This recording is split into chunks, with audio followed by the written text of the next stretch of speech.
देश भर में किसान अपने ऐतिहासिक किसान आंदोलन का 5वीं वर्षगांठ मना रहे हैं। उस वक्त सरकार ने जब काले कृषि कानून आए थे, 13 महीने दिल्ली के बॉर्डर पर किसानों ने आंदोलन करके सरकार को दिखा दिया कि इस देश में कोई सरकार बड़ी नहीं हो सकती है, बड़ी हो सकती है तो किसानों की एकता और किसानों की जिद, और सरकार को काले कानून वापस लेना पड़ा। लेकिन उस वक्त सरकार ने जो आश्वासन दिया था कि एमएसपी का लीगल गारंटी का कानून बनाएंगे और उसको C2+50% ये स्वामीनाथन कमीशन के फॉर्मूले के तहत एमएसपी बनाई जाएगी, ये खुद का दिया हुआ लिखित आश्वासन भी सरकार ने अमल नहीं किया है, किसानों के साथ धोखाधड़ी की है। इसके खिलाफ में और जो नए हमले किसानों पर सरकार चला रही है, उसके खिलाफ में एक बड़ा संघर्ष 26 नवंबर से फिर एक बार अखिल भारतीय किसान सभा, संयुक्त किसान मोर्चा की अगुवाई में सैकड़ों किसान संगठन मिल करके अपने संघर्ष को आगे बढ़ाने के लिए कदम बढ़ा रहे हैं। 26 नवंबर के दिन देश के हर कोने में, हर जिला स्तर पर, राज्य स्तर पर किसान अपनी मांगों का आवाज़ करेंगे। आज हम देखते हैं कि जिस तरीके से सरकार इंडो यूएस ट्रेड डील के तरफ आगे बढ़ रही है, जिस तरीके से ब्रिटेन के साथ फ्री ट्रेड एग्रीमेंट किया है, जिस तरीके से ऑस्ट्रेलिया के साथ फ्री ट्रेड एग्रीमेंट किया गया है, और उसके चलते विदेशी कृषि उपज जो है हमारे देश में आयात की जा रही है, जो 70,000 करोड़ 2014 में एग्रीकल्चरल इंपोर्ट्स था, उसको आज बढ़ा करके 3.5 लाख करोड़ से भी ज़्यादा कृषि उपज को इंपोर्ट किया जा रहा है। और सस्ते इंपोर्ट के चलते ये किसानों के फसलों के दाम गिर रहे हैं। आज एमएसपी कपास के लिए 7,700 के करीब है, लेकिन उसका कपास 6,000 से भी कम कीमत पर बेचा जा रहा है। जो केंद्रीय एजेंसी है CCI, वो खरीद नहीं कर रही है।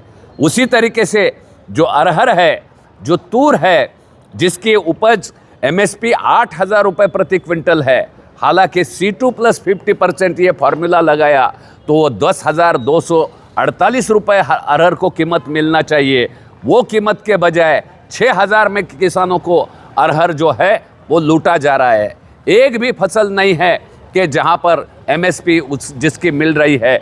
एमएसपी का डिक्लेरेशन एक महज कागजी प्रक्रिया बन चुकी है, और इसलिए किसान फिर एक बार अपनी मांग दोहराते हैं, एमएसपी की लीगल गारंटी होनी चाहिए और लीगल गारंटी के तहत किसानों को कीमत मिलनी चाहिए। 87,000 करोड़ का खाद का सब्सिडी सरकार ने ख़त्म किया है, जिसके चलते लागत का मूल्य कई गुना किसानों का यहाँ पर बढ़ा है। स्मार्ट मीटर ला करके लोगों को बर्बाद करने पर, बिजली का अधिकार छीनने पर सरकार यहाँ पर तुली है। नैसर्गिक आपदाओं में कोई मदद किसानों को नहीं दी जा रही है। इसके साथ में नया बीज के लिए नया कानून प्रस्तावित करके कारपोरेट बीज कंपनीज को किसानों की लूट करने के लिए छोड़ा जा रहा है, और किसान अपना घर का बीज इस्तेमाल करेगा तो उसे गुनहगार तय किया जाएगा, उसको पेनल्टी लगाई जाएगी। इस किस्म का ये नया कानून लाया गया है, जिसके खिलाफ भी किसान अपना आक्रोश जता रहे हैं। इस देश के सारे किसान आंदोलन एकजुटता के साथ आगे बढ़ेंगे। धर्म जाति के नाम पर जो भटकाव करने की सरकार, जो भाजपा की नीति है, उसको परास्त करेंगे। समस्त मजदूर और किसान की एकता के साथ आगे बढ़ेंगे। कर्नाटक में जो FRP के मुद्दे पर किसान लड़ रहे हैं, उसके लिए मैं बताना चाहूँगा, ये केंद्र सरकार है जिन्होंने सबसे कम FRP तय की है, मात्र 355 रुपया और 10.25% शुगर रिकवरी पर।